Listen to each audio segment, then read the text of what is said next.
Hi, I'm Andy Powell. Welcome to the Purpose Project. All topics are fair game. I hope you enjoy.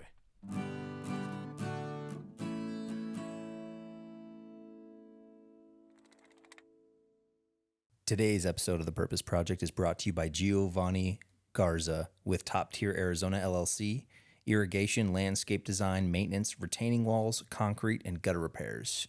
Call Top Tier Arizona LLC at 928-538-8009 or email them at garza.giovanni@gmail.com. That's garza.govani@gmail.com. Thank you. So Doug Eckenrod, Sir. you are running for sheriff. Yep. You are still in the runnings for sheriff. Yep. You got all the signatures you needed. Yep. You are going to be on the ballot. I'm on the ballot. You are on the ballot. Congratulations. Thank you. So you got all your signatures, and that was contested in court by the current sheriff. Is that right? That's right. How does that work? So there is a process that where an opponent can request copies of your signatures, and then they can do their own, I guess, forensic audit to see if they cut muster. Cut muster? Yeah. I mean, they're all valid? Yes. Okay. And in this scenario, you need 459 of them. But rather than focus on the negative of a lawsuit, I will say that it ended amicably because the Mr. Rhodes pulled it when it became apparent that, hey, the numbers were there and valid. And as soon as that became clear enough for everybody involved, he pulled that without protest. So he could have continued through a court process? Sure, he could have continued, yes. Oh, yes. And he chose not to when he found out that Right. the signatures were valid. Correct. Oh, that's nice. Yes. Good. What are some of the other hurdles you've faced in trying to, I guess, campaign for becoming the sheriff? So there could be some utility for somebody who's going to run in the future, right? So I had no idea how hard this was going to be, and how many hours it was going to take, all the little micro rules, how expensive, the toll on you personally. Because just a little anecdote, you know this. I write for the Epic Times, and so. You know, when you've got just a tiny bit of narcissism in you, what you do is you go right to the comment section when an article's posted, right? Uh-huh. And so you go through, maybe 100. Hey, good job. Oh, I like this. Hadn't thought of this. And then, one, you're an idiot. And what do you focus on? Right? The one negative comment. You do, you know. And so that's kind of like this scenario a little bit. Like this has overwhelmingly been positive interaction with the public. Yeah. But, every couple days or a week, you get some little jab at you. And I've heard people say, but politicians have to be thick-skinned. I've never really thought of it that way. I thought they were actually the thinnest-skinned folks coming from a law enforcement background. They were right. You got to be thick-skinned if you're doing this. So, it takes a lot of organization, a lot of time, a lot of travel. You've really got to refine your talking points. I had a lot of experience speaking in broad, informal formats. Mm-hmm. But one of the things that I had never really considered is many of the engagements, at least through GOP organizations, are forums or very limited time frame exchanges. And so many of the issues that I'm running on require some math, and some deep thought and understanding processes that are difficult to deliver in a 1 minute or a minute and a half or 2 minute soundbite. Yeah, they're complex subjects. Yes. And I've pored over some of this stuff for hours trying to wrap my head around it. And it's like you have to be a forensic analyst or just be so dedicated to trying to figure out, well, what are these discrepancies? Right. And that brings me to kind of, what are the issues going on in the office of the sheriff in Yavapai County? Right. And I'll bring a little summary. I got a little summary here that I wrote just to bring people up to speed who maybe didn't watch the first episode that we recorded. Our marathon. Yeah, we went, I think it was 3 hours and 42 minutes. So if you want to know more about Doug as a person, his career up till now, go watch episode 55 of the Purpose Project. It is, it's great. It's a good time. Yeah. But so Yavapai County Sheriff's Office has staffing issues, poor prioritization of funds, a leader who is feared rather than respected by the people that work for him. We have a conflict of interest with the sheriff's wife being a CEO of the nonprofit organization that is receiving work from the county in some form or another. I'm not sure the proper, wording or designation on that, because I don't know that they have contracts with the county or if they're just the delivery vehicle for the care. You know more about that languaging than me. Other than that, we have reports of lowered crime rates when that's actually misleading due to the way that they're calculated, and crime is actually up. We have new positions being created in the sheriff's office, but not the ones that the community needs. So-called fully staffed department, when it may be fully staffed based on the positions available that have been created to staff, rather than fully staffed based on the needs of the people living in Yavapai County or the needs of the deputies to have sufficient force. Sure. Anything I missed? There's a lot there to unpack. I probably will need help to come back to touch on each one of those things. Yeah, and that's okay. I mean, we don't have to get to all of it, but just for people watching, those are the main issues of contention right now in the county, and those are some of the reasons that Doug thinks that it's really important that you think it's really important to run. Yes, yeah. So, well, I'll try to pick them off, and then as I move on to the next one, maybe you kind of prompt me, which there's probably 10 things in there. So like I had mentioned a few times, most of the places I speak, I mentioned this. The first signal to me that stood out as weird was the Justice Center. Yeah, I didn't even mention that one. You're right. And so the Justice Center, it appears to me that there has been a desire for maybe as long as a decade to have a new modern facility built in Prescott. And that's not unusual.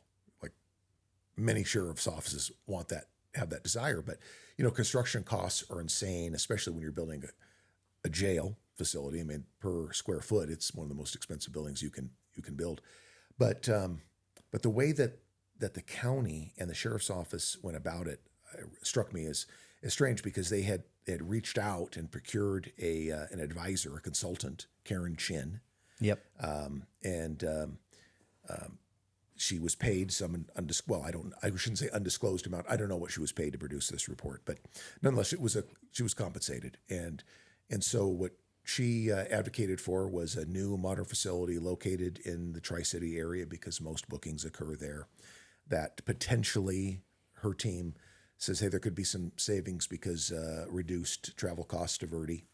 That it would reduce the number of hours that patrol officers are tied up in booking or traveling to booking. That other entities in the criminal justice system, probation, courts, perhaps rehabilitative centers, could be co-located. This is a California term, an old one that's been picked up across the country. Co-location, warm handoff, these ideas. Could be co-located at this location that would make a seamless transition between the courts and rehabilitative services and probation and psychiatric treatment, perhaps. And but that's not what we got for $71 million. What we got was a tick-sized jail, and as you know, I was a correctional officer at a large prison, right? So to me, 144 beds is an insignificant amount of bed space for $71 million. It turns into over $480,000 per bed, when the second highest number I could find was 270 in California. So that's California, which overdoes everything. And so that struck me as odd. And then the next thing was, again, the tiny amount of bed space. And then the next thing was that, hey, we didn't end up with all this co-location there. We ended up with co-location of a huge rehabilitative infrastructure and psychiatric infrastructure. Now, so I wouldn't call this a justice center any longer. I would say this is a rehabilitative center that has a small housing component. And so this, in my mind, what was the reasons that folks wanted a new jail were inverted. So it's no longer a jail, it's a rehabilitative center that has a custody component to it. And that's a critical thing to chase down. What qualifies it as a rehabilitative center or a psychiatric facility? Like structurally, is it the amount of rooms, the size of rooms? Wouldn't it just be the people you fill it with? So having a couple things. Many jails don't have any psychiatric ability to safely house folks or treat folks. So, for example, Solano County Jail, Martinez Detention Facility. I can go on. I've booked in like 40 different jails in California.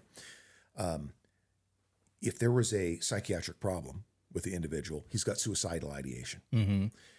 I'm going to kill myself. And you're trying to book him or her. And this is real anxiety provoking for folks who are getting ready to book when somebody's talking crazy in the car.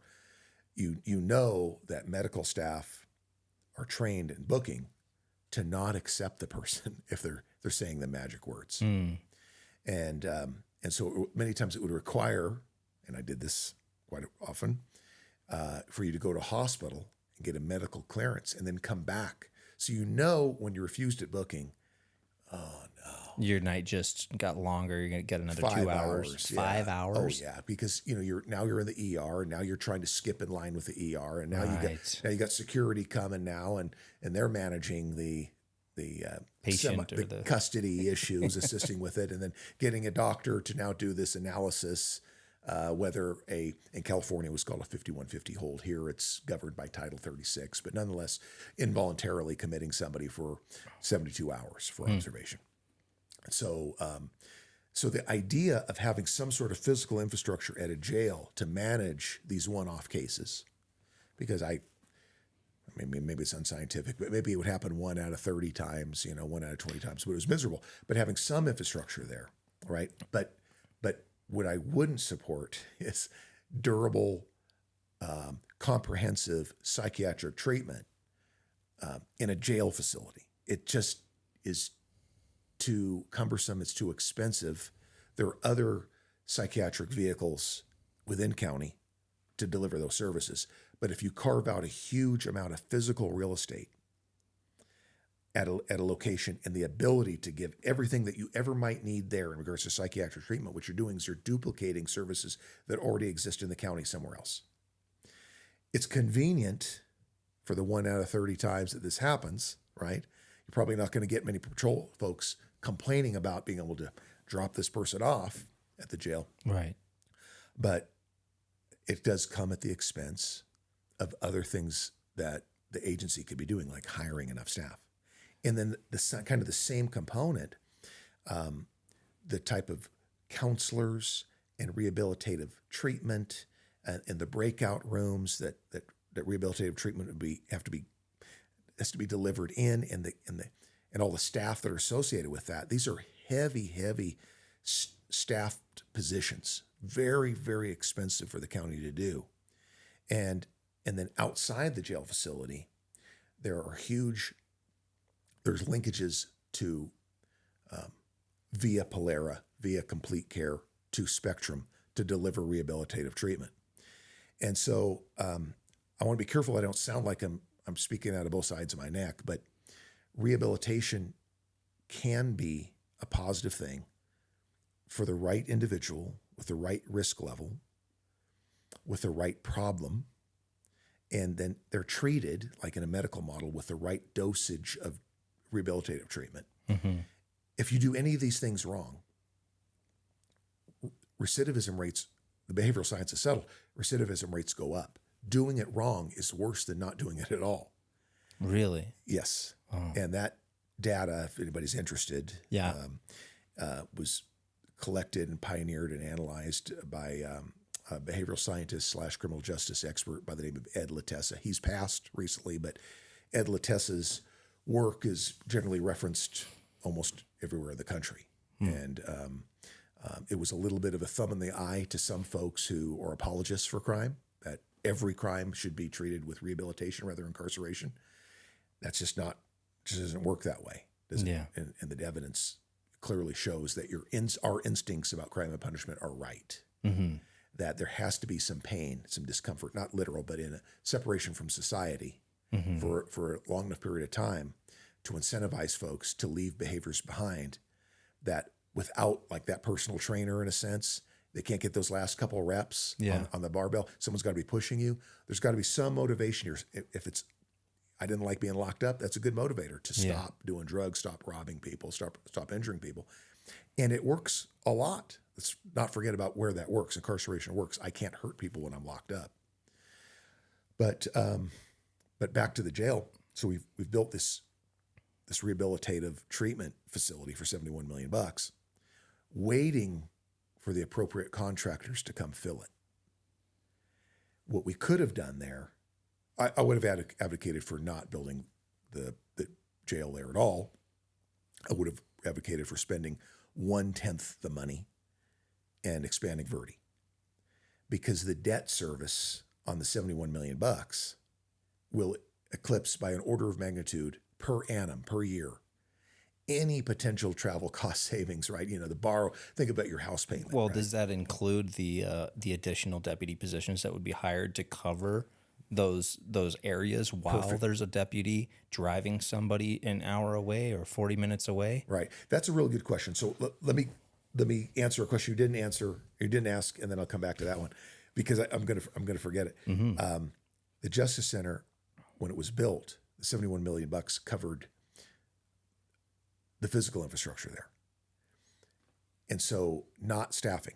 So the last time we spoke, there was like 12 people at the jail. Mm-hmm. And what had been released was that, hey, it's fully staffed. And of course it was for the 12 folks that were there, right? Staffing is commensurate with the number of folks. And now I understand it's fully functional, that 144 folks are there, or some whereabouts that are incarcerated there. And that it has been fully staffed, except it's at the expense of Verde. So the deficit in regards to correctional officers, we created a deficit in Verde to fill the new jail. So we can honestly say the new jail is functioning perfectly. Nobody asks about the impact to Verde, because we've robbed Peter to pay Paul.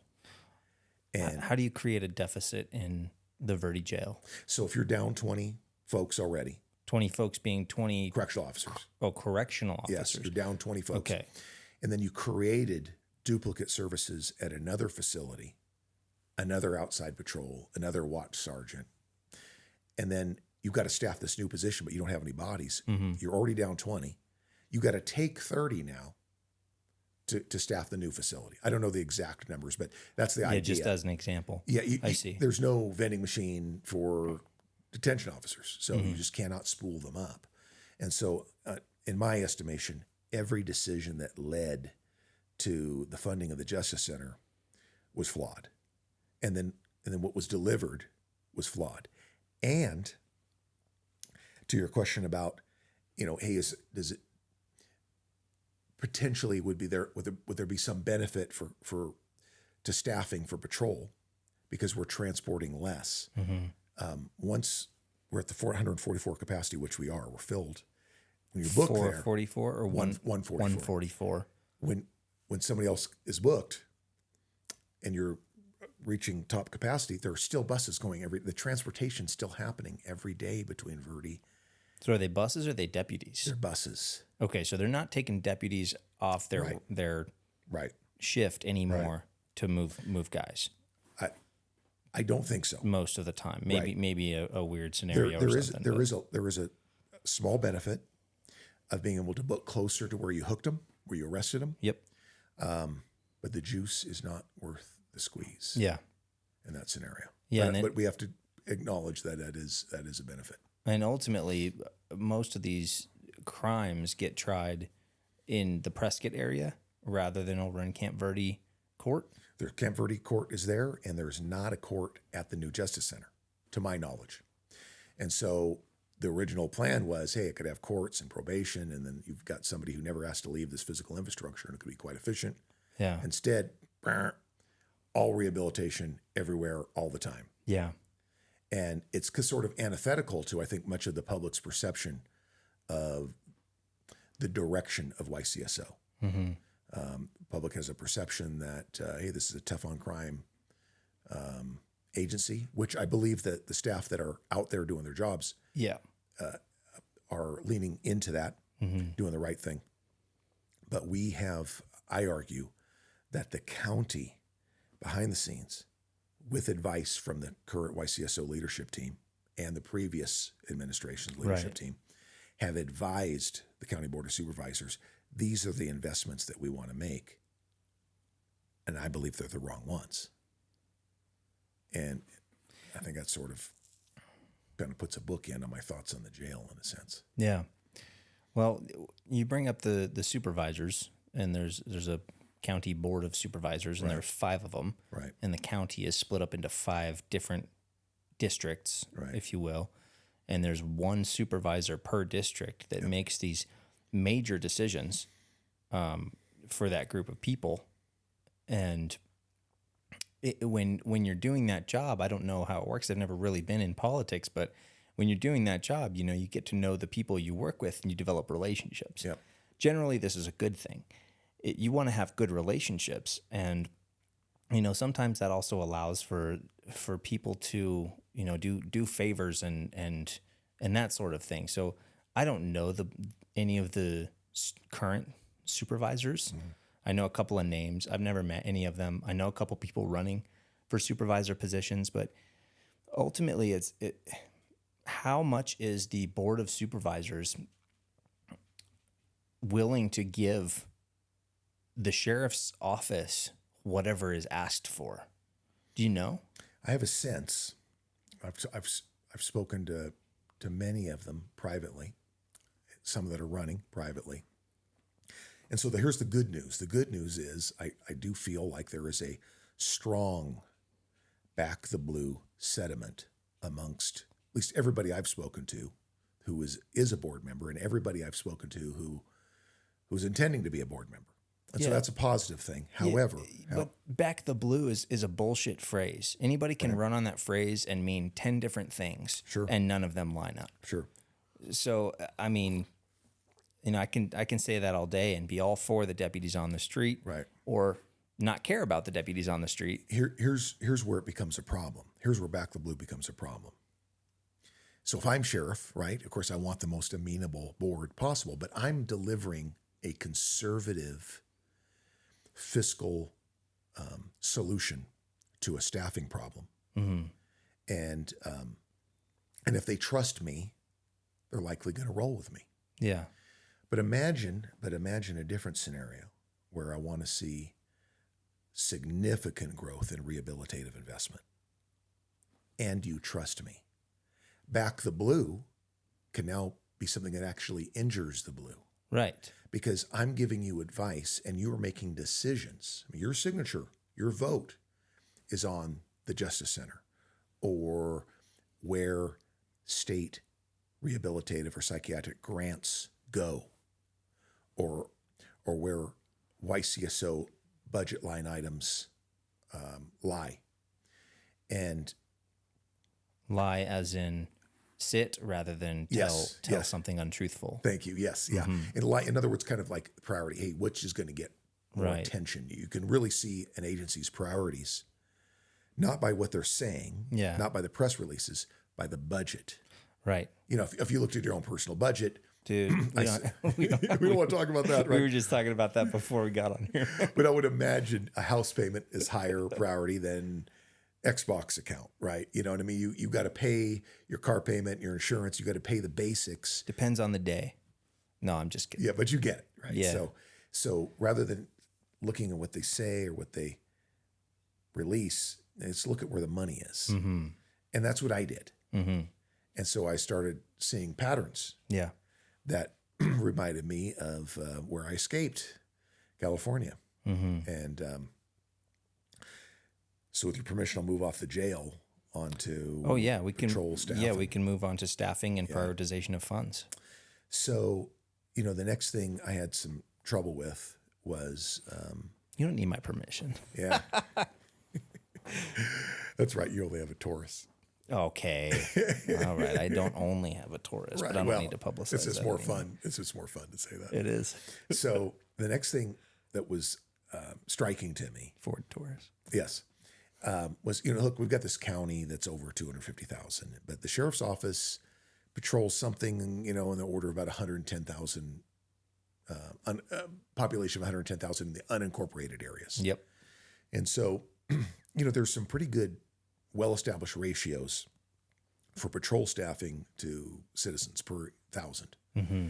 And so in Arizona, if you aggregate all the agencies in Arizona, the average is about 1.9, deputies per 1,000 residents.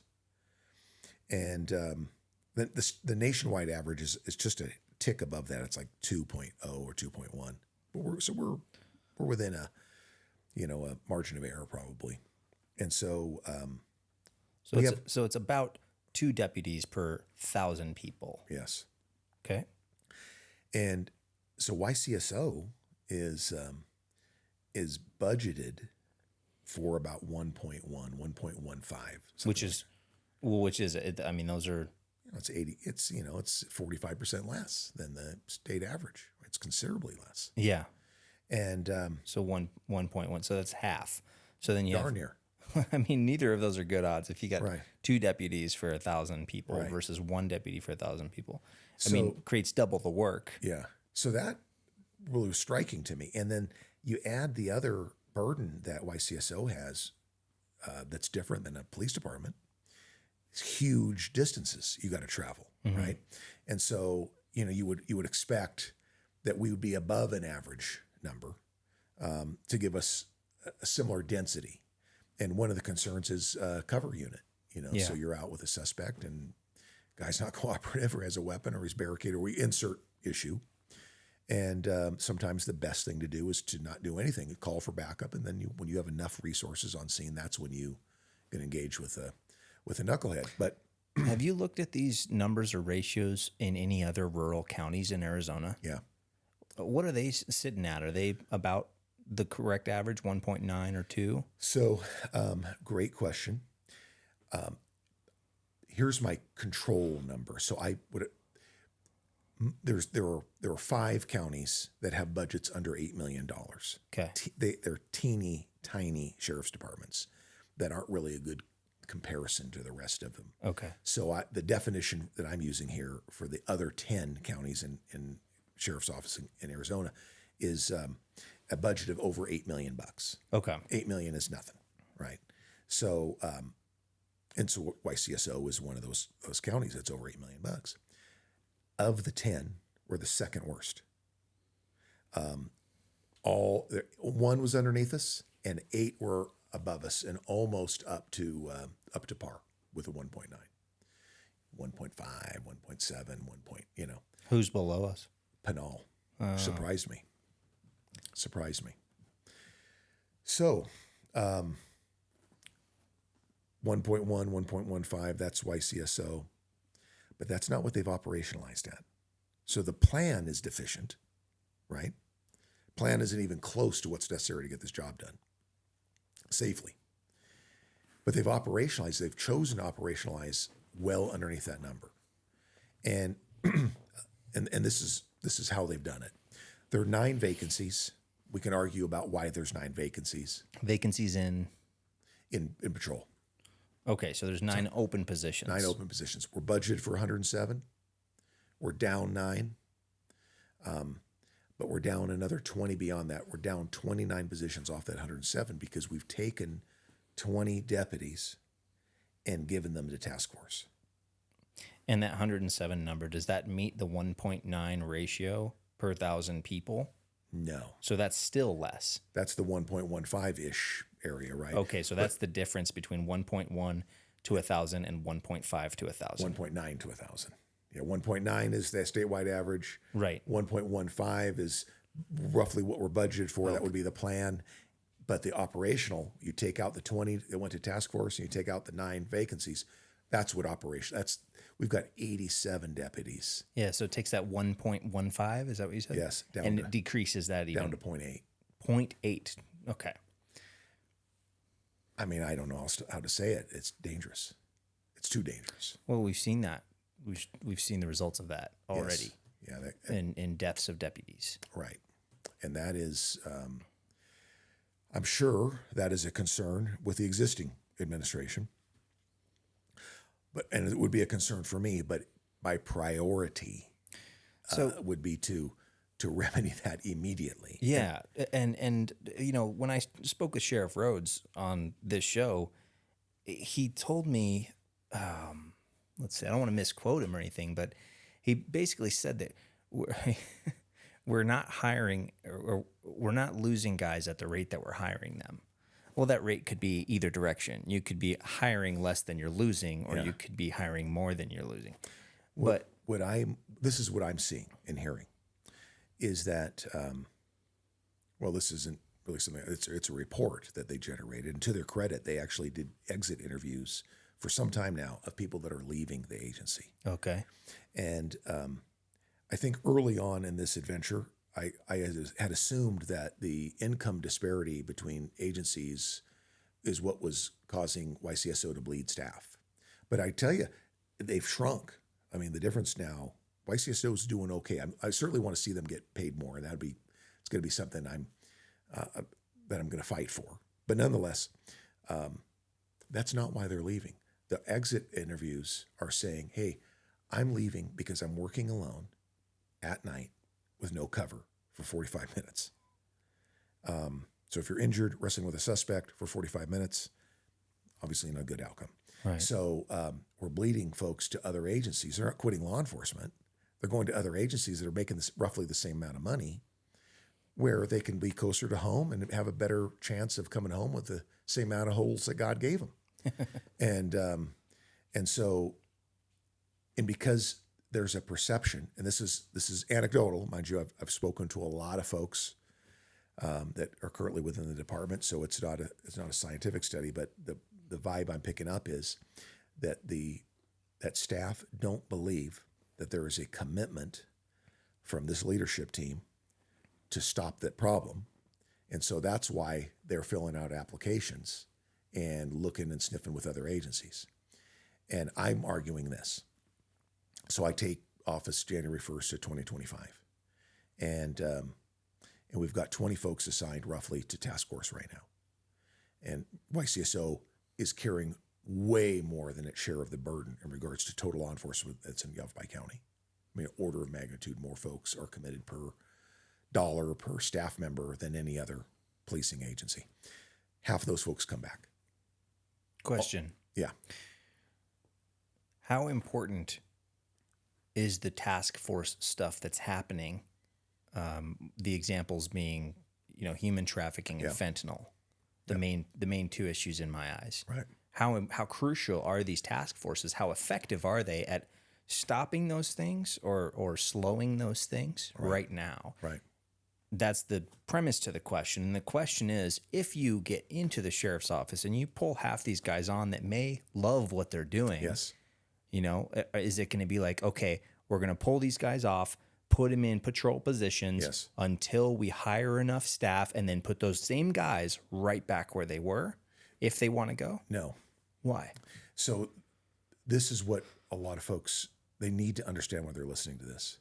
The lion's share of drug and human trafficking arrests are coming from patrol and not task force. Currently. Think about the person in the car in a car stop that's saying, help me, on the window, right? The probationer, the parolee that searched up, your crime scenes, there's investigations that are ongoing in the county all the time. And so the priority is always a well-staffed, appropriate levels of staffing for patrol. Then you start thinking about specific targeting of other opportunities. I've worked a lot of task force. I worked for the Fairfield Police Department as their gang agent. I worked for the Vallejo Police Department as their gang agent. I worked as a task force assignment for Richmond PD. I've worked limited term assignments for other 3-letter federal agencies on specific problems. And but you only assign folks to task force when your meat and potato public safety challenges are met. And so to your question, it would make sense who goes back to task force when we get fully staffed. Well, folks got experience there. Mm-hmm. Those folks are doing a good job. Don't get me wrong. The folks that are assigned to task force, they likely love it because I did. Mm-hmm. It's very exciting work. And they probably, probably would prefer to stay there than push a patrol car again. Yeah. However, the same men and women understand that their brothers and sisters are literally at a very, very high risk. And so how do I get a 10% increase in staffing to patrol at no cost with a stroke of a pen or an executive order? You bring half of those folks back. There's some analogies here between our investment with NATO versus other countries who's carrying the lion's share of the load when we don't have a southern border, right? Dude. Does that make sense? Yeah, it does. And so it's the meat and potatoes first. Look, that commitment alone, plus an appeal to staff. Hey, I know you're working on applications in the background. I know you're freshening up your resumes. Give me 6 months. They see this type of action, then hopefully the bleeding will slow down. Because right now we're in some symbiosis where as blood loss and staff is leaving. You put a tourniquet on it by putting the task force guys back on patrol. And then now, we're bringing folks on, but we're bleeding them just as fast, or I argue a little bit faster than we're bringing them on. So we're not making progress. Is there publicly available numbers for timelines of hire and loss?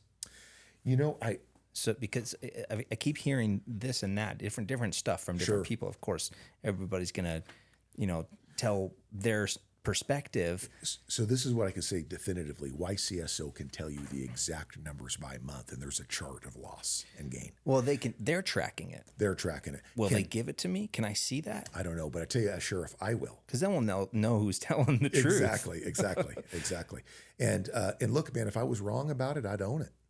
But this is what's being reported to me is the bottom line staffing, that these vacancies, are hovering between 9 and 12, and it's just they can't close this gap. And you can't give away, well, quite frankly, 20% of your entire patrol force to state-led task force, because it comes at the expense of the public safety service that can be delivered. That's state-led task force, huh? State-led task force. I didn't know that. Right. Yeah. I don't know who the task force commander is, what the uniform they wear. It's not really important. Just know that the monies for task force are voted on. Legislature creates a basket of dough. And then the governor gets to aim where the money goes. Yeah. And in a sense, task force is providing some political cover for her in regards to this huge fentanyl problem and human trafficking problem, because we know the 4 major routes for transnational drug movement and human trafficking movement over in our state. We know where they're at. But there's been an intentional decision by the federal government and by the governor to not do anything about it. But to give herself some cover, she throws money at task forces across the state. And of course, sheriffs who are struggling with budgets want to take that money. And the money doesn't come to YCSO's budget. What happens is the salary savings, the money that they're not having to spend on these folks' salaries, because now it's being paid by the state, accumulates in a piggy bank. Yeah, and the board gets to decide what to do with that. No. Is what YCSO gets to decide what they do with that line item. And that's a critical weakness in the current YCSO program. There's a budget line item, but currently YCSO, if they're not spending it on salary, can spend it on something else. They should be spending it on overtime to cover behind vacant shifts. Okay. There's some overtime expenditure, but I'm 97% sure that Rhodes himself told me that money goes back into the budget, and I tried to clarify, like into a savings account to roll over to the next year. He said, yeah, back into like a savings account, and then the board gets to decide where that money goes. Well, I'll tell you what, we can have a fun little bet on this. I very much enjoy that Second Amendment whiskey, and maybe we have a little bet on how that works, because I have it on good authority that the board is considering, and I've spoken to the right people. I won't say who. Say who? Yeah, considering eliminating that ability, because this has bubbled up to the surface. Oh, this was a vulnerability, like a hack on on your iPhone, and they have to do a patch. So the county's got to do a patch on this issue, because in a sense, we're incentivizing the salary savings. If you want remodels on buildings, if you want some new software, we've got the salary savings basket of dough. In any normal scenario, you'd spend every last dime of that on overtime to cover shifts to reduce risk to officers. there shouldn't be one dime left in the allotted amount of money to cover shifts. Because they're choosing not to fill positions Right. that are available. I wouldn't say choose to fill because look, they can still argue, hey, we're losing staff, but we have to ask, why are we losing staff? We can't fill these positions. Okay, well, why can't you fill them? And then, hey, well, we have to cover, we've got the vacancies that were driven by task force. Well, someone made a decision to give 20 folks, 20% of patrol nearly, to the state. Yeah. So you have to chase down each of these micro decisions. Kind of my point earlier on, these are concepts that are very difficult to deliver in 7 minutes or in 1.5 minutes, And so that is critical. That is critical. Wow, man. Okay. Well, either way, those positions that are not being filled for whatever reason, they're collecting all of the money that would be paid out to that person working that job. Right. And they get to keep that and use it however in a different way the sheriff's office pleases. Right. And I tell you, most counties don't operate that way. You'd have to go back to the board and say, hey, I've got this salary savings in this line item. I need to convert this to something else. And there's a conversation and a decision's made. Okay, so I'm going to double check Please. On that, because if that's what was said, then it was a lie. Then he lied to me about who chooses how to spend salary savings money. Right. Or you get to clown me for being wrong. Oh, I'll talk mad shit if yes. you're yes. No, that's okay. Well, let's see what else we got here. I want to talk a little bit about recidivism and the way that the numbers of lowering crime are being reported to the public versus, maybe the actual numbers or how they're being calculated that is misleading. Right. Okay. So basically when I do any sort of research or investigation, I like using publicly available websites. And so to their credit, Arizona does have one of the best public safety tracking websites out there. It's led by the Department of Public Safety. And so if you typed in DPS, AZ, DPS, violent crime report, it's going to take you to a portal where you can filter by every single jurisdiction in Arizona. And so every single agency, by crime type, by overall crime, by year. And so to my knowledge at this point, the only data deficit that I'm aware of for 2023, which is the last reporting year, is Maricopa County. You won't be surprised. Just made a decision to no longer participate in this data collection. Oh, how about that? So, yeah, I mean, I don't know what to say about that, but I thought it was bizarre. But nonetheless, that's the one unreliable line, in my opinion, in what's being reported. But DPS only can share what they're getting. So, this is how my investigation went. I start looking at, well, what's crime look like in Yavapai County? And so you go back, you go back as far as the data will show, but let's focus on pre-COVID, during COVID, and after COVID, because there's an interesting artifact in almost all public safety data, which is a crime spike, a crime hump. It won't shock you, right? You got 2019, and then you've got 2020, COVID, and then 2021, and then in most of the country and in Arizona, a little bit skewed because Maricopa's data is missing, precipitous decline in 22, and then back to or slightly lower than 2020 numbers. Mm-hmm. Not satisfied with 2020. No law enforcement agency should be. You're trying to shrink crime all the time, but you're looking for trends. Mm-hmm. And Yavapai County broke with that trend. It spiked. It started going up in 2020, 21. It went up again in 22, and then 23, a large reduction. But the reduction hasn't come down to pre-COVID numbers. It's still above in every measurable category. 2023 numbers for crime. I encourage people to experiment with the tool. And what's the website? It's AZDPS Violent Crime Report. .com? Probably. But I think if you typed it in that way, okay, you'd find it. And excellent report. I'll include it in the show notes link. Yeah. So, and so even if you adjust for population growth, crime is up ever so slightly. Now, I'm not blaming the sheriff or, I'm not blaming them for the 2% increase of crime. But it does call into question what he's advertised as a 30% reduction in recidivism. So you have recidivism's down. What is the definition of recidivism? The technical definition that's used as an industry standard is post-release from confinement. How likely is it? So you get out of jail. Or prison. How likely is it that you will be rearrested and convicted of a felony within 36 months of that release date? It's real simple. You get released from probation, you commit a crime the beginning of after you've discharged 3 years of probation, the day after that, it's not in the 36-month window, recidivism impact is zero, right? You didn't recidivate within 36 months of release. And so I'm trying to make heads or tails of this 30% reduction number. Now, I do not know, because you cannot find it, the mathematical means or formula or definition that YCSO is using. Well, I should say the leadership team for YCSO is using. I'm going to make this real simple because we talked about at the beginning, some of these concepts are complex. Yes. So basically recidivism is you get out of jail or prison. Within 3 years, do you get rearrested for a felony? And convicted. Yep. Okay, that's it.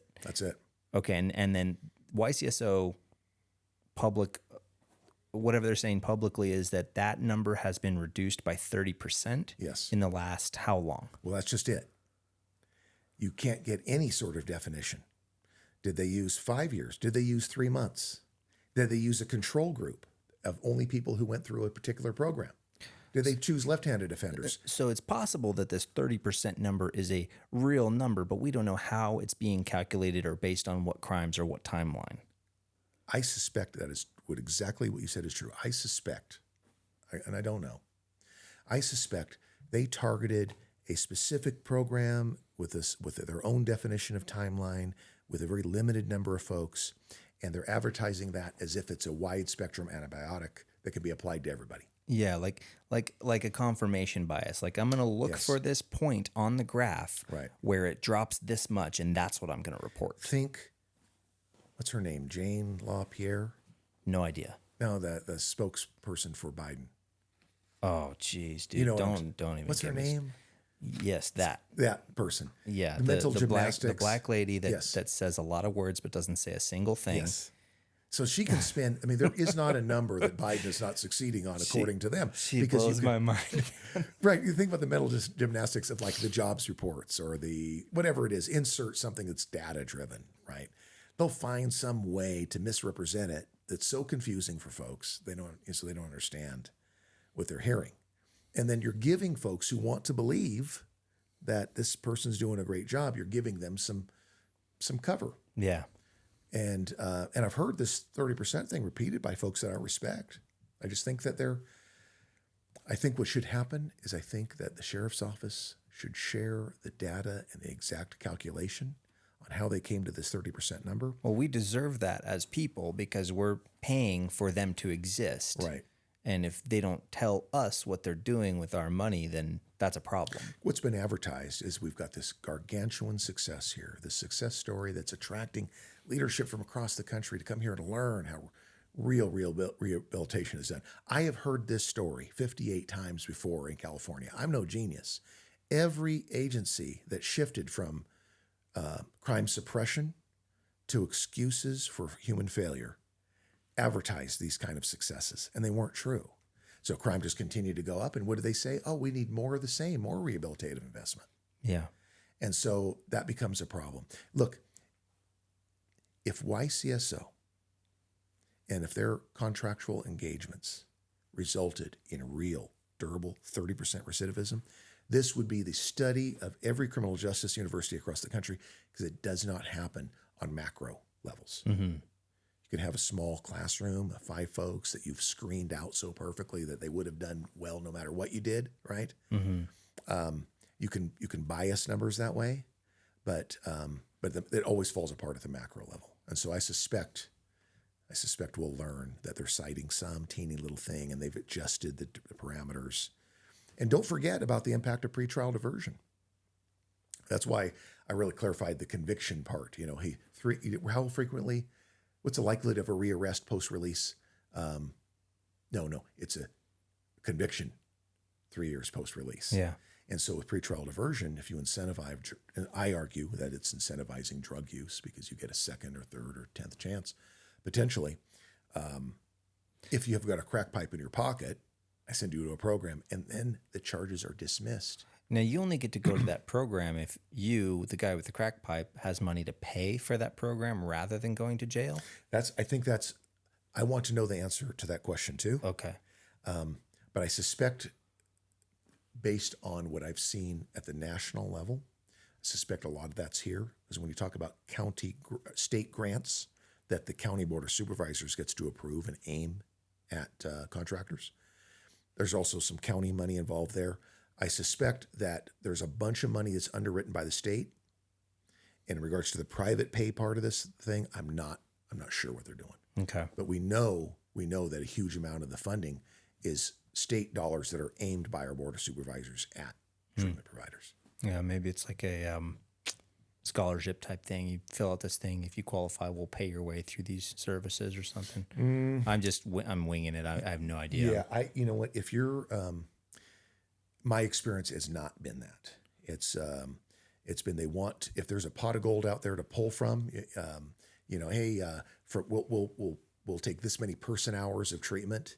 You're trying to spend that person, the rehabilitative program is trying to spend that money up. Yeah. And usually money is not the barrier to access to that unless you're up against the cap of spending that the grant money allowed or the county money allowed. Which is why more money is required for that, right? And it always infinitely grows. Yes. Right. Never ends. Wow. Okay. Well, let's see what else we got here. Talked about salary savings. Let's talk about the specific positions that have been created in Yavapai County Sheriff's Office. Yeah. That basically don't or shouldn't take priority over the lower deputy levels. Right. So there are 5 high-paid positions there. Is that correct? That are non-sworn? I don't know. There are a bunch of good-paying positions that are not pushing patrol cars in that organization of non-sworn folks. Yeah, I think most of them are non-sworn because they'd be like admin or psychiatric or public relations people.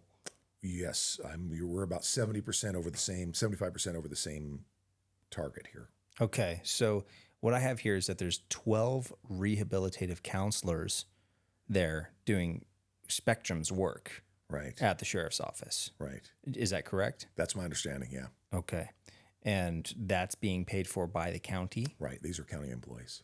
And who should be paying for that? So let's take a page out of Trump's book, right? If you're running an organization like YCSO, like a business, when you have a rehabilitative contractor, it says, hey, we want to partner with you, but we want you to build our physical infrastructure for us, the facility that we're going to sit people in, and the power, and the computers, and all of the other stuff that's associated with running a rehabilitative treatment center co-located with a jail.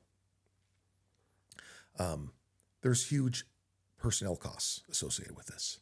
In fact, I would suspect that the largest budget item for Spectrum Healthcare in this scenario is likely staff. It's generally the largest budget item. But you've got 12 folks that are rehabilitative counselors that are screening and assessing and prioritizing and applying risk levels and risk tools to inmates so they can be prepped and ready to be pushed across the hallway to rehabilitative treatment. Who should be paying for those 12 folks? I argue that in a Trump model, the contractor, who's won a large contract, competitive bid contract, should be paying the salaries. Those shouldn't be county employees. Yeah. These should be rehabilitative treatment employees. Right. If it's not Spectrum, whoever it is, that's who should be paying the salaries of those folks. In this scenario, if there's a contract that was renegotiated, of course, I want to see the rehabilitative investment truncated significantly. Mm-hmm. But I'd like to see those monies freed up from the salaries of those 12 folks.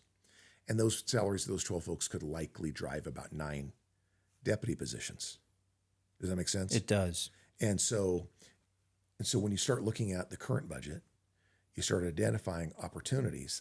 Do we really need 3 public information officers? Yeah. Do we really need 3 public relations officers? For Yavapai County. Do we really need a spokesperson for the leader of our psychiatric services? Does that person need a spokesperson? Should these people live in Yavapai County? Should they have take-home cars? These are questions that drive more questions. And so just from this tiny little conversation right here, there's 18 potential positions that could be taken to the board and say, I've circled these. I respect the folks that are in these positions. They will get first dibs at the detention officer positions or the patrol officer positions that we're going to create out of them. It will send a signal to deputies who are thinking about punching out when they're working on their resumes. Hey, they are serious about fixing this. Stop the bleeding, continue recruiting. Yeah. And so these are the financial decision-making processes that we've got to really lean into to fix this thing with a net zero ask of the board. Because on the current trajectory, the board is going to have to come back to the populace and ask for a 0.25% tax increase to fix these problems. Yeah. The Eckenrod plan is, no, we wring every position out of our existing budget, because I argue there's plenty. Yeah. And that's what it seems like from everything I've heard and we've talked about. Right. Have you looked at any other counties to see if they are hiring these admin positions that they don't need? Unfortunately, the answer is yes. I'd rather it be better for a campaign to go, no, this is an anomaly. Nobody's doing this. But the truth be told, this is the trapping of being a bureaucrat on top of a large budget. Look, criminal justice portion of the budget in Yavapai County is 51% of the entire budget for the county, right? It eclipses everything else.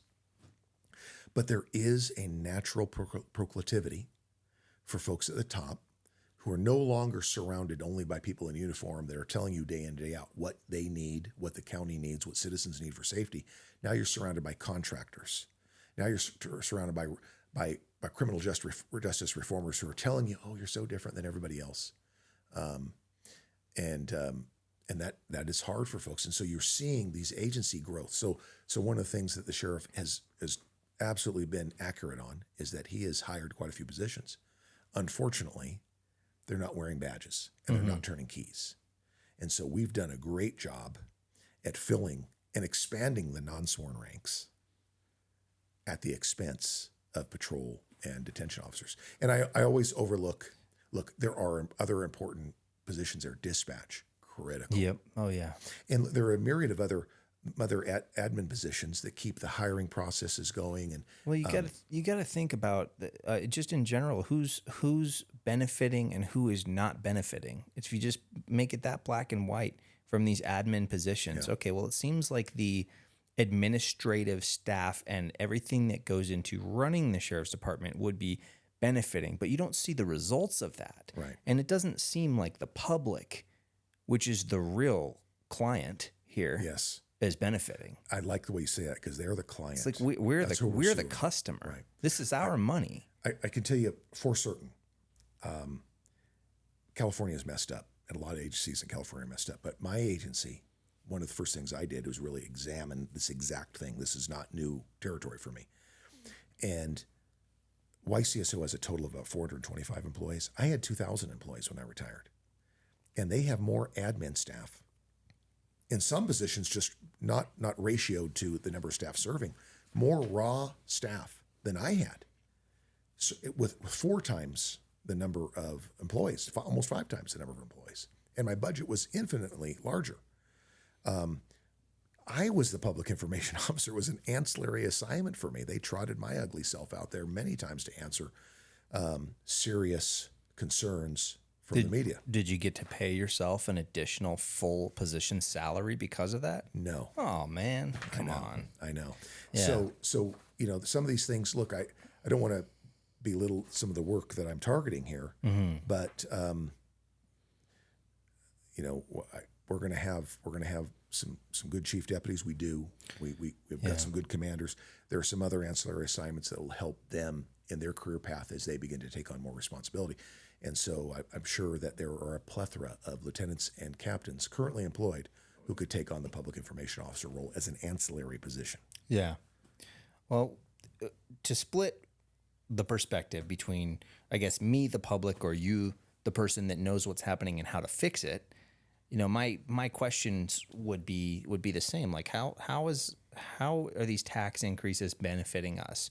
You can tell us that this is happening all day, but then when the numbers don't match it or the numbers aren't available, then what are you doing? You're not serving the people, and that's the point of this whole thing: public service. That's the whole point of my campaign. I mean, let me just reel it back a little bit. Yeah.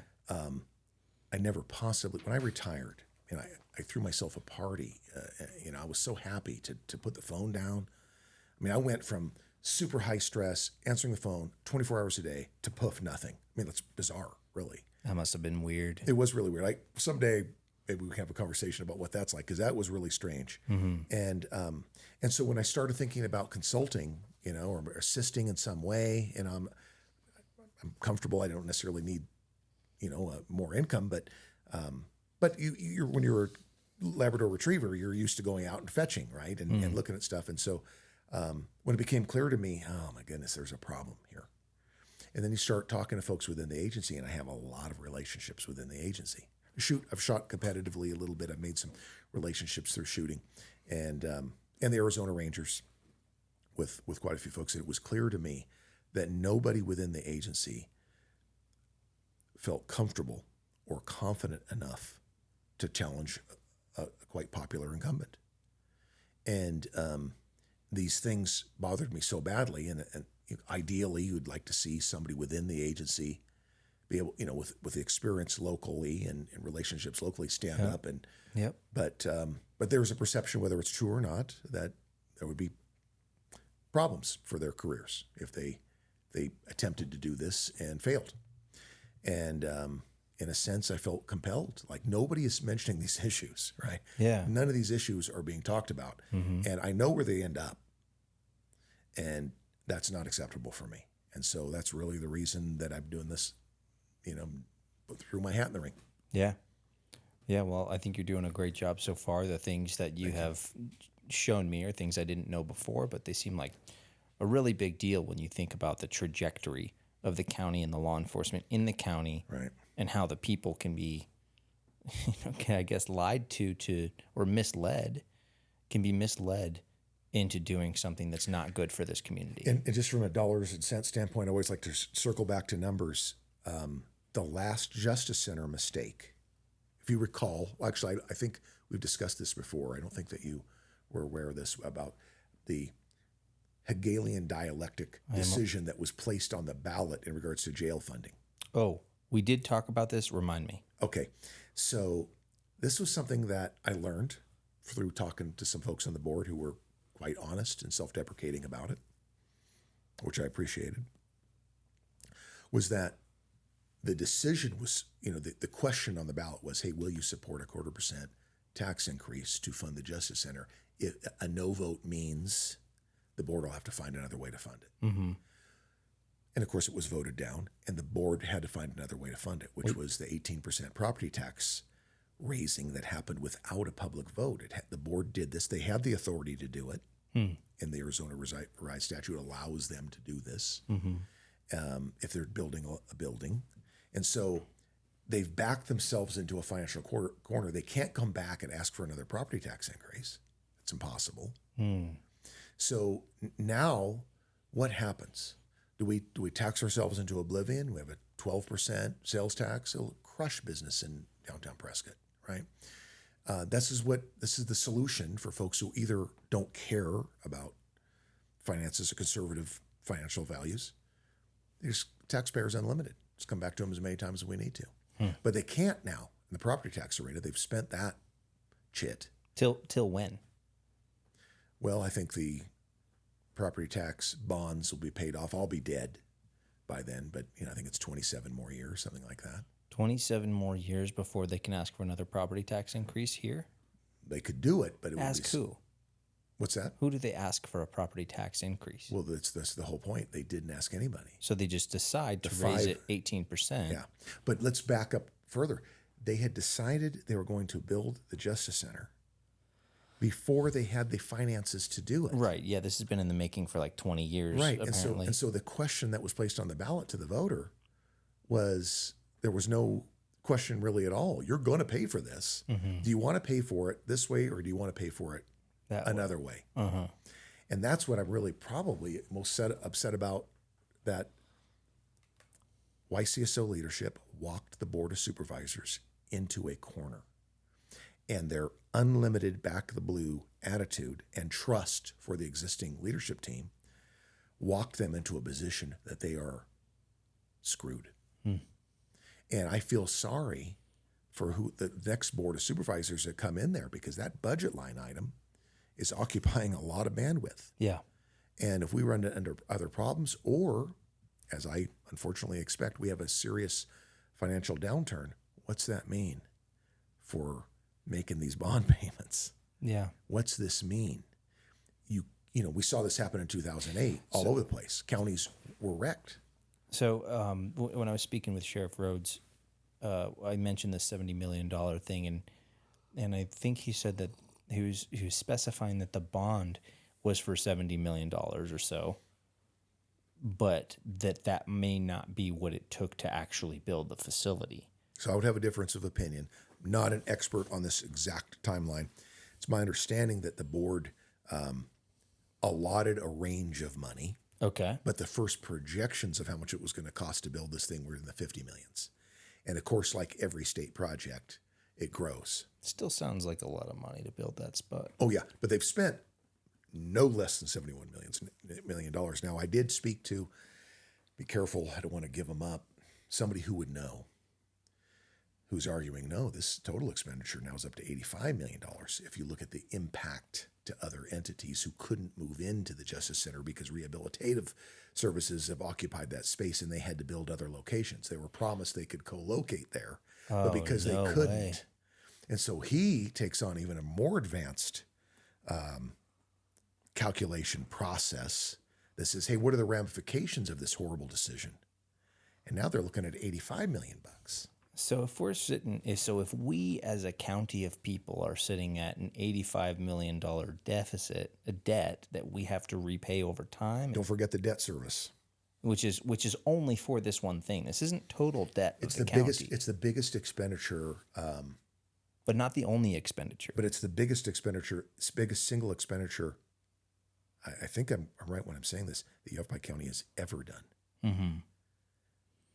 And you can't make that mistake more than once. So we're in debt $85 million, and that has to be paid back. So the funding for the between 71 and 85, where that 14 mil came from, I don't know. But 71, that is what we spent for the physical infrastructure. How they covered the costs. Is that a loan? Yeah. Okay. Bond. You're purchasing a bond. Got it. And you're paying interest on a bond like a house payment. Okay.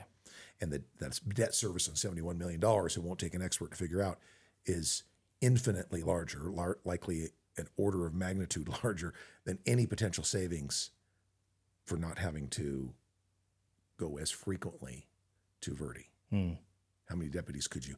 Look, you could have, right? I mean, you're tracking with me on that. Man. Because imagine if you're $85 million in debt, and one of the things that Sheriff Rhodes told me was that part of the reason that they built it in such a way so that there's 144 beds, but they can serve up to 600 inmates or people being held there, was it because, well, in prisons that a lot of the time they do that. They build the main structure and then they have the option to build another wing. Pod, yeah. Okay, or a pod.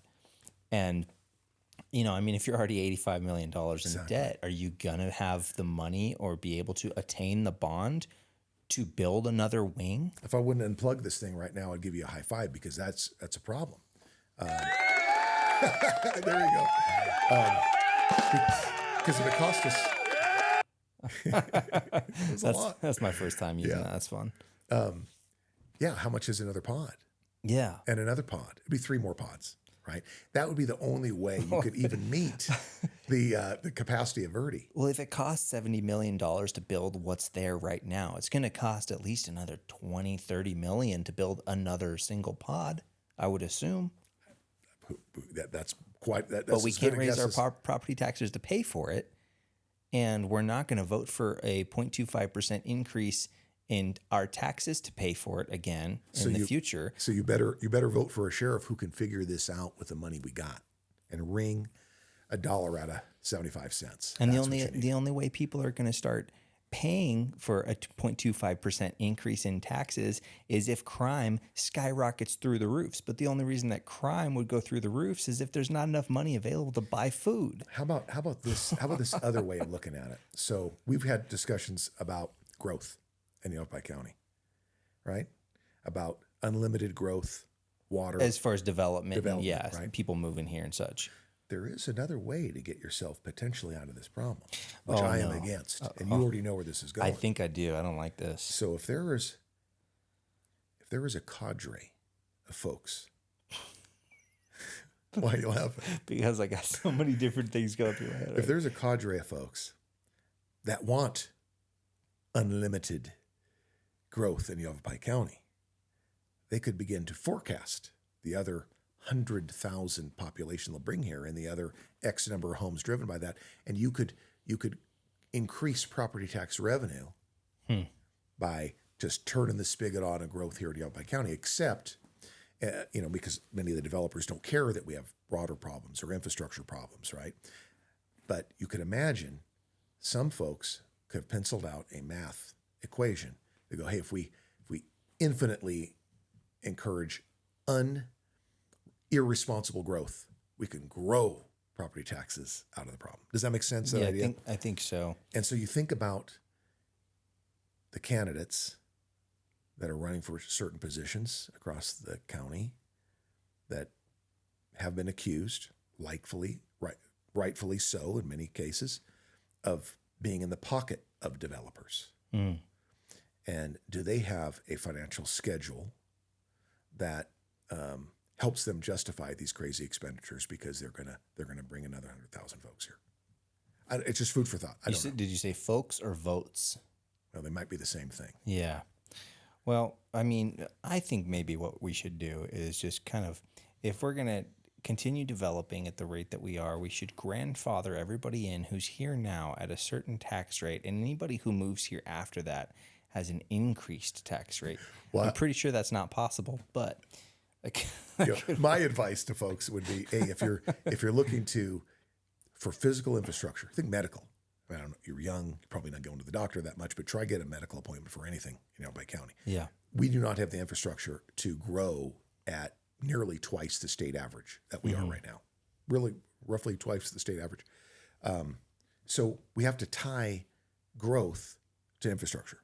And one way you can kind of throttle growth is by saying, hey, this is the minimum lot size, right? These are the things that have to be developed before we approve more development. It's a throttle. You just can't dial it up all the way, full blast, because look, it'll ruin this place. We know what happens.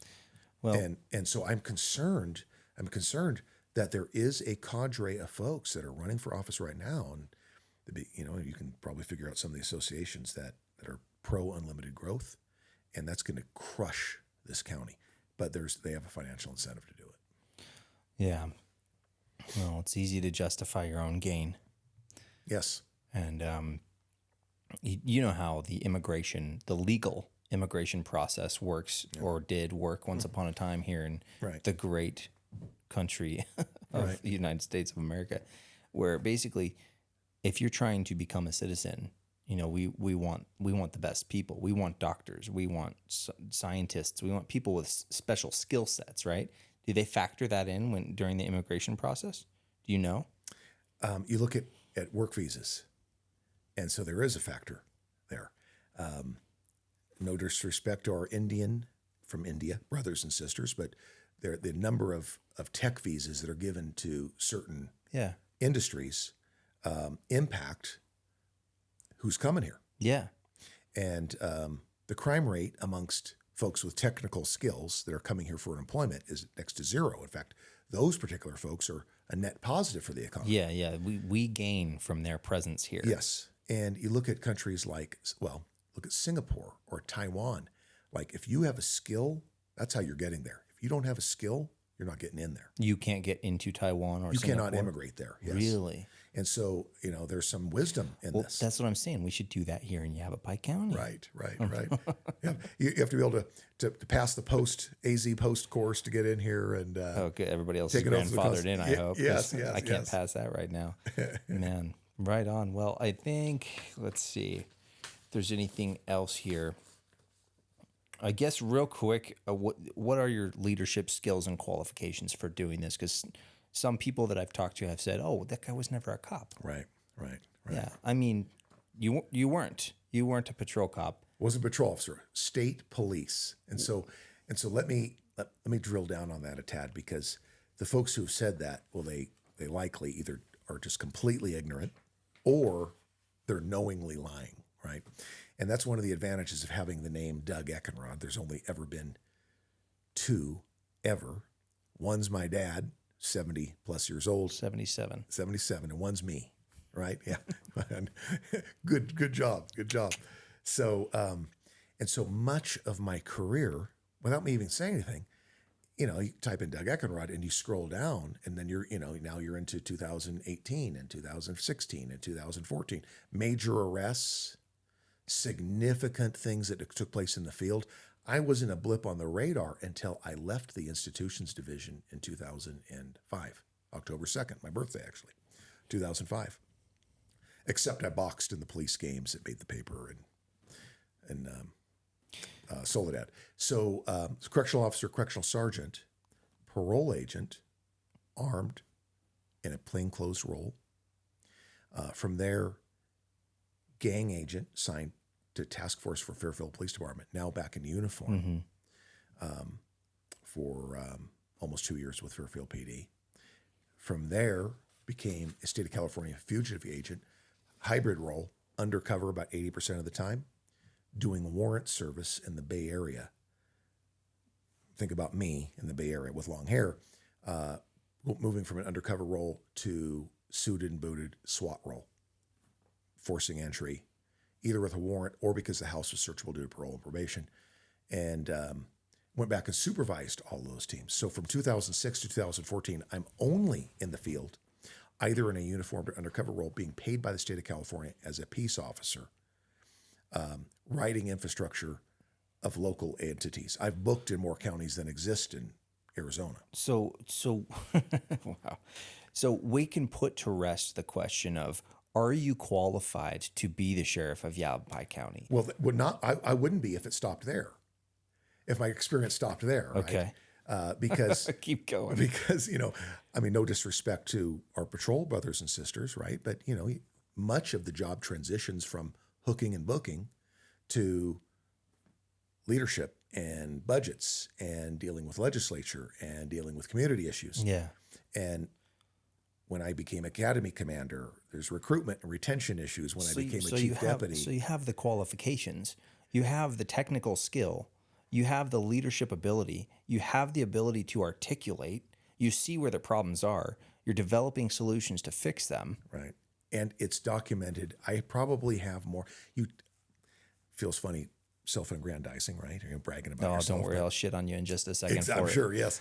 But I've had much of my career. In fact, I don't know anybody who has as much of their career in the media.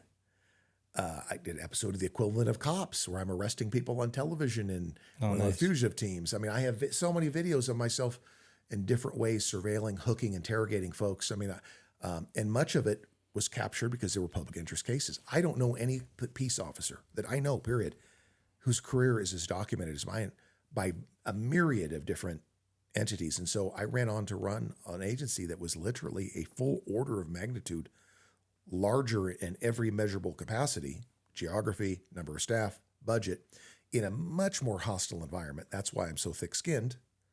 And I went on to write for the Epic Times. They obviously... Epoch for the layperson. Yes. It took me a while to stop saying epoch. I still say it when I read it. I know, but they chastised me over there for saying really? It. Yes. In a friendly way. Right on. Well, is there anything else that you think is important to cover? We've covered a lot. We've condensed it. Our almost 4-hour episode has now been kind of condensed into just under an hour and a half. So Sure. A couple things I want to say. You know, this race is not personal in any way. I've heard a myriad of exaggerated assaults on the current sheriff. I think he's mismanaged the budget. That's my criticism of him. I think he's misused the budget and the resources he's gotten. And for me personally, I've attempted to keep it in that lane. But I will touch on, you'd mentioned Spectrum, and I kind of put a bookend maybe on the conversation in regards to Spectrum, if that's okay. Yeah, pull this a little closer. Okay. So obviously you're alluding to the fact that the sheriff's wife is the CEO of Spectrum Healthcare, who is a service delivery vehicle for psychiatric and rehabilitative services in Yavapai County. And that's a fact. And I've looked at it, as you might imagine, as a candidate about as hard as I can from where I'm sitting. And I'll start with saying I see no illegal activity there, and I don't see any violations of business code or contractual code. What I will say is this is the way the relationship works, as I see it.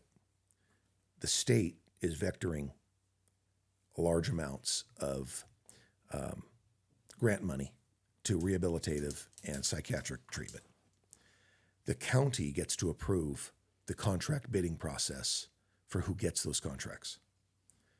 The contract winners right now are companies called Polera and Complete Care. Polera is mainly biased in the psychiatric field, and Complete Care is mainly responsible for the rehabilitative treatment, to include external rehabilitative treatment and rehabilitative treatment that's associated with pretrial diversion, which I'm very much against. So, and you have some former local politicians that are on the boards of Spectrum Health. Yes, I don't think it's current though. I don't know if they were. I don't 22 think that. Well, it was 20. It was 22, and the 23 and 24 are not out yet, right. So we don't know. We don't know. But in regards to Polera and Complete Care, they actually aren't delivering the service. They are just like an independent insurance agency, right? They're a broker in a sense. So they contract with Spectrum. So they contract with Spectrum, and which one of these contracts with the county? Is it Spectrum or Polera and Complete Care? Polera and Complete Care get dough from the county. Some of it's county dollars, some of it's underwritten by grants that the county gets to decide who gets the contract. But Spectrum's delivering the lion's share of rehabilitative treatment. So my criticism of this arrangement is not centered around how much the pay of a nonprofit CEO is. I'm not talking about anybody getting driving Denali's or having lavish lifestyles because of this relationship. That's another discussion for other folks to talk about. My concern is the sheriff able to give the right advice in regards to rehabilitative investment to the county? To the board? Yes. Yeah. Because I would argue that the sheriff is the rehabilitative expert in the county. He's the criminal justice expert in the county. He's got the biggest megaphone to communicate with the board. The board's trusting him when they're making their decisions on where to spray dollars and where to make the investments. Does that make sense? There's a distinction in some other arguments I've heard that are more focused on the personal end. I'm more focused on the decision-making processes. Yeah. Because the county's relying on the most balanced view. Now, look, if this is the sheriff's view, that this is where we need to be spraying money, and it's a lot, tens of millions a year, then that's his opinion, and it's wrong. And because all of my experience, and I've seen the disaster that was California, they walked down this exact road to include the personal relationships on both ends of these things. Like, this is replicated in my mind. I can think of like 7 or 8 exact scenarios that I had to deal with in California like this. And so that's why it stood out to me. But I wanted to be as precise as possible on this thing. We have a disagreement. Sheriff Rhodes and I have a disagreement on what the priority is. I believe the priority is detention officers, patrol officers, their safety, that's tied to public safety. And it appears that the county is on the track of prioritizing rehabilitative treatment. And I love saying this because I think it's funny. It's like Field of Dreams. If you build this huge rehabilitative infrastructure, we're going to attract folks from all over Arizona who have problems, and they don't leave. It's like the Hotel California, but we'll call it the Hotel Prescott. You know the words to the song, and this over time is disastrous. Yeah. Now I couldn't find this. I received a tip that this arrangement does violate the county's rule of conflicts of interest. Now, I didn't look for too long, but I couldn't find the county's specific rule or regulation on staff conflicts of interest or anything like that. But I did read what somebody had sent me. Right. And it appears that it would violate that. Can I add a counterpoint to it? Like, I'm not in the business of advocating for defending my opponent, right? Could cost Mr. Rhodes, would cost you some money. You can donate to Eckenrod for sheriff.com. but look, I'm not certain of the rules here, but generally state contracting and county contracting rules, they require a couple things. Full disclosure of who's who in the zoo. I know that occurred. I know that disclosure occurred. The CEO of Spectrum Healthcare spoke to the board. They knew who she was.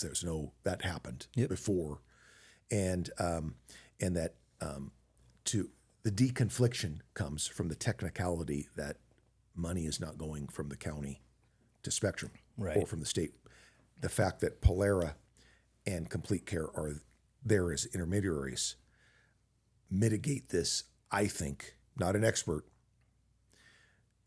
pretty close. I think it mitigates those problems to some extent. Disclosure, no direct funds, and then remember that whose fingerprint is on the decision-making process of where the money goes? The board, heavily influenced, likely, by who they see as their premier criminal justice expert in the county. So board signature is on the fingerprint is on the knife, so to speak, not the sheriff's. And so, man, it's rough for me to defend an opponent, but I think in that scenario... Well, no, it's not about defending an opponent. It's about being honest. Right. And that's really what's going on. Well, hopefully we'll get an expert on here soon about all this stuff. Yeah. And we'll really break it down, look at some contracts and see who's signing them, where they're going, things like that. Right. That I think that's important for everybody involved, no matter who wins, to put a bookend on this whole thing, or not, and then that issue is gone, and we could focus on the future if I'm sheriff. And so I think that's a good idea to get to the quick of those things. I think we've got a couple more minutes. Do I have time to talk about a couple quick things? Yeah, if you got stuff, you keep going. Okay. That's all my questions, and Sure. I'll just respond to what you got left. So something that I thought was humorous, I actually had to kind of try to control my physical reaction to what was being said. I've been talking a lot about the sheriff's emergency posse. We've talked about it. Yep. I'm advocating for standing up 500 pre-vetted folks who don't have they don't have a criminal history consistent with what the Arizona revised statute requires, can pass the Arizona post-shooting course, and will take an oath of allegiance to the Constitution and, defend it against all enemies, foreign and domestic. And Mr. Rhodes sort of implied that he would not give a gun to, he said this, he wouldn't give a gun to folks he didn't know. And really disparaged the idea, and then leaned into heavily that he's got a posse already. Of course, it's the unarmed, non-post certified Jeep posse. Right? I think that's different than what he's referring to. Okay. VIPs is the other aspect of it. While we're on the track of defending him, when he and I spoke, he told me about a volunteer staff that is armed, that's the VIPs, that is in uniform, yes, with marked vehicles, yes, Okay, VIPs, volunteer in policing or something. I can't even remember what the acronym stands for now. Okay. But, do you know how many of them there are? I think there was like 80 of them, something like this. Right? I don't know if I've ever seen one. That's a problem. Right. Like I've heard this number of 80, but nobody I know has any idea what he's talking about. He's implying that he's got hundreds of folks on tap.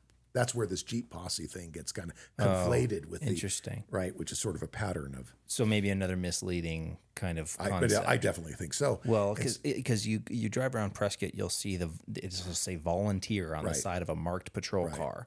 Right. Or it'll say volunteer traffic enforcement or something in Prescott Valley. Right. I've seen these things. Never seen a volunteer Yavapai vehicle, nothing of the sort. So we're in a forum, right? And then the way it works out, he gets the last word. I don't get to respond to it and gets to, we don't know if these folks are going to be sex offenders or drug dealers, right? All this, it was nonsensical.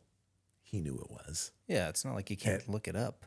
Well, yeah, you have a criminal background check and there's an interview, right? What I won't do, because it's just too expensive, is I'm not going to do a polygraph on these folks because they're on standby status during only catastrophic emergencies. Polygraph is $1,500. I get 10,000 applicants. Where do I go get that money? A psychological assessment, another $1,500. This is the same processes that when you bring in on sheriff's deputies. You could make this so onerous and so expensive. Oh, I know. You could increase property taxes. There you go. Sorry. No, but I mean, if you think about the meat and potatoes of that situation, what is that? It's an emergency situation. Right. People who are pre-vetted, they can shoot, and in this emergency situation, yeah, you might have a higher level of crime, but it's not like you're not putting criminals on this team. Right. It's like you would rather not have 500 folks that are already vetted, communications are down, they know where to go, they're tied to a command. Yeah. Right? Much of this is going to be literally deputies who already know folks are going to raise their hand. Honestly, that's how this works out, right? And, we've got, somewhere close to 80 Arizona Rangers in this county. Obviously, I was one, and I was the internal affairs lieutenant for them. So I'm familiar with how you could lean into gross. Yes. Organizations that already exist, ride their infrastructure and stand these folks up quickly. Yeah. Your microphone. So, it's my microphone. Yeah, I'm blaming the microphone. I got to blame something, right? Okay. So, so those organizations that are already established. I mean, the Jeep Posse, huge asset for sure. Absolutely, like search and rescue, huge deal. Fires, whatever. Exactly. And search and rescue is one of the main things that the county is responsible for. Ham radio operators talk about that all the time, right? Yeah. So, but these folks would already be vetted and could be activated over the phone, and their peace officer powers delivered to them through immediate swearing. Or activated by ham radio if phones are down. That is, exactly. Because literally the threats that we're facing are unlike anything that's ever existed before. Yeah. Power, cyber, financial, World War III, Civil War, you name thing. Well, if you think of COVID, it can be a rehearsal. It can be just an example of whether it's intentional or not. But the point is, what were the main issues? What's the word? Supply chains. Oh, yeah. Supply chain would be a huge issue. Like what do we have in Yavapai County that's beneficial to us as far as like what we grow or what already exists here? Energy, food, we're in bad shape. Yeah.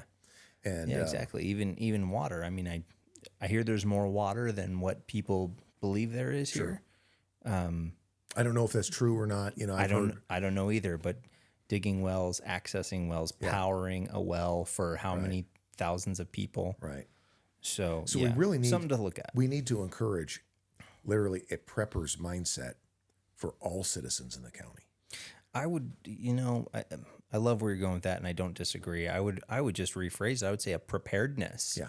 Because the prepper has the connotation of the guy that's waiting for the volcano. Yeah. And that's not what being prepared is. Right. It's like, okay, well, if you lose your job, do you have enough money to pay for your mortgage next month? Right. Do you have enough, food to feed your dog until you get your next paycheck at your next job? Right. It's as basic and simple as that. The more prepared the citizenry is, the less burden it is on the policing or sheriff's department sheriff's office. Or the supply chain that may or may not exist. Right. Yeah. Because we are like 3 days without power from absolute mayhem anywhere in the country. We'll do better here because of our demographic, but man, imagine being in Los Angeles with 3 days of no power. Bye. Oh yeah, fires. Yeah, it's sad and scary, and I'm glad I'm not there. Right. But and the last thing I like to always mention, the bookend to my spiel is, as you know, through many of our conversations and showing toys and things like this, there's no stronger defender of the Second Amendment than me. I will bleed and make others bleed in defense of this Second Amendment, but more specifically as it relates to the sheriff. Most sheriffs in Arizona are taking the right tack that they will not enforce unconstitutional gun laws. Example, pistol brace, 80% lower. The BS that came out of ATF, administrative law with felony penalties, completely unconstitutional. But you've got to go one step further and say, I won't allow unconstitutional gun laws to be enforced in this county because these agencies can come in here and do things unilaterally. And so immediately upon taking office, I'm going to draft letters to all of the alphabet soup law enforcement agencies saying you cannot conduct firearm-related enforcement in Yavapai County without my permission, written. The vehicle for that is operational plan. That's generally when operations are being conducted and to deconflict blue-on-blue issues. They submit an operational plan, but they're going to be notified you can't proceed until I've approved it. You've got human trafficking issue, child porn investigations. Hey, we're all in to support you in any way possible. But hey, we're gonna surveil somebody that had a pistol brace if this ruling, the stay, is overturned at some point, and that's no go here. Yeah. And so rather than wait for problems, let's get ahead of it.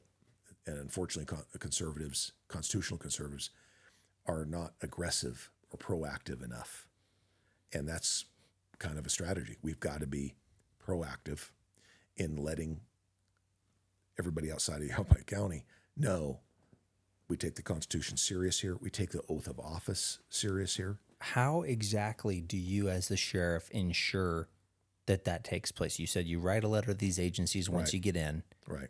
And you just tell them, hey, if you try to enforce this, you're gonna get resistance from me. Now, what you're thinking is, hey, what keeps them from sneaking in and not telling you? Well, look, they're going to have to book somewhere, right? If I find out about it, I'm on scene. I mean, I am going to run interference on point with these agencies. They do not, look, most of the folks at the ground level of these agencies literally are conservatives like we are. So you would think that the Constitution and the Second Amendment would be strong enough to tell these people, no, you can't do this. Right. But unfortunately, we have children working in the government. And if you're going to enforce this, writing a new law is not something that you as a sheriff can do, correct? Right, correct. All I can do is enforce the laws. And so part of my duty is to protect your civil rights, many of them ensconced in the Bill of Rights. Yes. And so I would be negligent in my duty if I didn't defend your rights, speech, firearms, quartering troops, right? Unlawful search, cruel and you just go through the whole list. Due process, whatever. So that's my approach to leadership for the sheriff's office. Is I've got to defend liberty through ensuring that we have justice. Justice underpins liberty. You are as free as you can possibly be until you step on somebody else's liberty. And my role in some sense is to be the least involved in your life as possible, but ready at the drop of a hat to defend your liberty as quickly as possible. It kind of seem axiomatic, but that should be the objective of every public servant who raises their right hand. Yeah. Right on. Well, Doug Eckenrod for sheriff. Anything else? July 30th, vote for me, please. I rarely say it. I don't know what's wrong with me. I always forget. Everywhere I go, I never say it. I need your vote July 30th. And I'm going to work very, very hard to fix this budget, improve patrol operations, and be as transparent a leader as I can possibly be. Thank you. Thank you.